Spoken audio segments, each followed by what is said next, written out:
اعظم خان صاحب کا یہ بیان مجسٹریٹ اے سی انڈسٹریل ایریا بھٹی اسلام آباد نے ریکارڈ کرایا. پہلا ان کا لفظ میں سمجھ نہیں آ رہا. اطہر بھائی یہ اب تاریخ میں کس طرح لکھا جائے گا؟ میرا تو خیر مجھے آپ کا موقف بھی پتہ ہے پہلے کا, مجھے نہیں پتا آپ کا اب کیا موقف ہے. میرا پہلے دن سے موقف یہ ہے کہ یہ سائفر ایک ڈرامہ ہے, بکواس ہے. عمران خان جو ہیں اس کے علاوہ بھی ان کے بڑے اچھے کارنامے ہیں جس کی بیس پہ ان کو ووٹ پڑ سکتا ہے, لیکن یہ جو یا پڑ سکتا تھا, لیکن یہ سارا ڈرامہ جو ہے وہ ایک سازش اسٹیٹ کے خلاف ذاتی انٹرسٹ کی گئی ہے. لیکن آپ کے نزدیک کیا اعظم خان کی اسٹیٹمنٹ اس بیانیے کو چینج کرے گی کہ یہ ایک سازش تھی ایٹ لارج؟ کیونکہ ابھی تک تو عمران خان کے سپورٹر ہی سمجھتے ہیں کہ عمران خان کے خلاف سازش ہوئی ہے, حکومت کے خلاف سازش ہوئی ہے. اس میں کہ دو پہلو ہیں کامران صاحب. پہلا پہلو تو یہ ہے کہ ایز اے جرنلسٹ ہم کیا آر وی ورتھ اور سالٹ کے ہم پہلا کوشچن یہ نہ کریں کہ ایک مہینے سے لاپتہ شخص, میں نے تو پہلے اٹھا دیا تھا یہ کوشچن, اس طرح ایف آئی آر بھی ہے. نہیں میں اوور آل اس کی بات کر رہا ہوں کہ اسلام آباد ہائی کورٹ تک میں پٹیشن ہوئی ہوئی ہے, حکومتی شخصیات کے اس حوالے سے بیان آ چکے ہیں.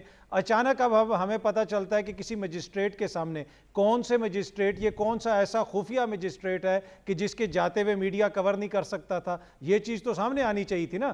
بتا دیں جی اس مجسٹریٹ کی عدالت میں اس ٹائم پہ گئے تھے تو ہم پتہ چل جاتا. انڈسٹریل ایریا میں عوید بھٹی اسلام نے ریکارڈ کیا یہ اعظم خان کا بیان, لیکن آپ یہ صحیح کہہ رہے ہیں کہ پہلے نہیں پتا تھا, لیکن اب آ گیا کہ یہ انڈسٹریل ایریا کے ہے, کوئی بھٹی صاحب ہیں. یہ ذرا ٹائپ صحیح نہیں لکھا ہوا, پہلا لفظ سمجھ نہیں آ رہا مجھے ان کا. جی فرمائیے جی اظہر صاحب. بالکل, تو وہ میں عرض کر رہا تھا کہ یہ چیز تو کھل کے سامنے آنی چاہیے. اگر ایک شخص اپنا بیان ریکارڈ کروا رہا ہے تو یہ کھل کے سامنے آنی چاہیے. دوسری بات کہ اب یہ اس کی سائفر کی حقیقت والی جو بات ہے, دیکھیں 2 دفعہ نیشنل سیکیورٹی کمیٹی کا اجلاس ہوا. ایک دفعہ شہباز شریف صاحب کی زیر صدارت ہوا, ایک دفعہ عمران خان صاحب کے زیر صدارت ہوا, اور دونوں دفعہ اس چیز کا اعتراف کیا گیا کہ پاکستان کے اندرونی معاملات میں مداخلت کی گئی. اب کیا پاکستان کوئی اتنی فارغ یا بنانا ریپبلک ہے کہ 2 دفعہ نیشنل سیکیورٹی کمیٹی بیٹھے گی ایک ایسی چیز کے اوپر جو ایگزسٹ ہی نہیں کرتی؟ تو یہ تو ہے کہ سائفر تو ایگزسٹ کرتا ہے.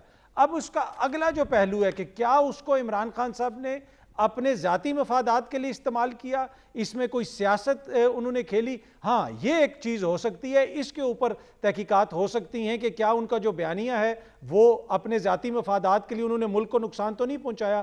اسی طرح جس طرح اب یہ جو حکومت ایک بیانیہ سامنے لے کے آئی ہے اس وقت, کیا اس بیانیے سے کیا اپنی سیاست کو بچانے کے لیے یا سیاسی بیانیہ بنانے کے لیے آپ کو اس کو اپنے سیاسی مقاصد کے لیے تو استعمال نہیں کر رہے اس بیان کو؟ دیکھیں میں آپ سے اطہر اس حد تک بالکل ایگری کرتا ہوں کہ میرے پاس اس کے اور بڑی لاجیکل ریزنز ہیں جو میں 1 سال سے بتا رہا ہوں کہ یہ سائفر ایک ڈرامہ تھا, اور عمران خان نے خود انٹرنیشنل ذرائع ابلاغ پہ کہہ دیا کہ امریکہ تو شامل ہی نہیں تھا اس کے اندر.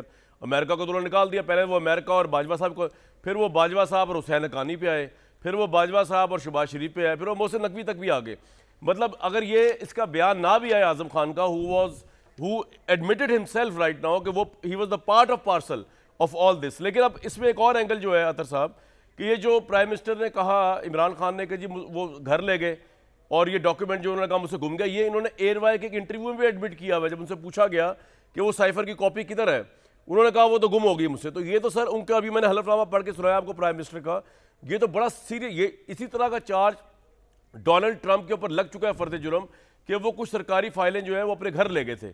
یہ تو بہت سیریس چارج ہے. تو forget about every other thing itself, یہ انسین سی بات نہیں ہے کہ ملک کا پرائم منسٹر جو ہے وہ اتنی بڑی آفیشیل ڈاکیومنٹ جو ہے وہ گھر لے جا کے اسے گم کر دے.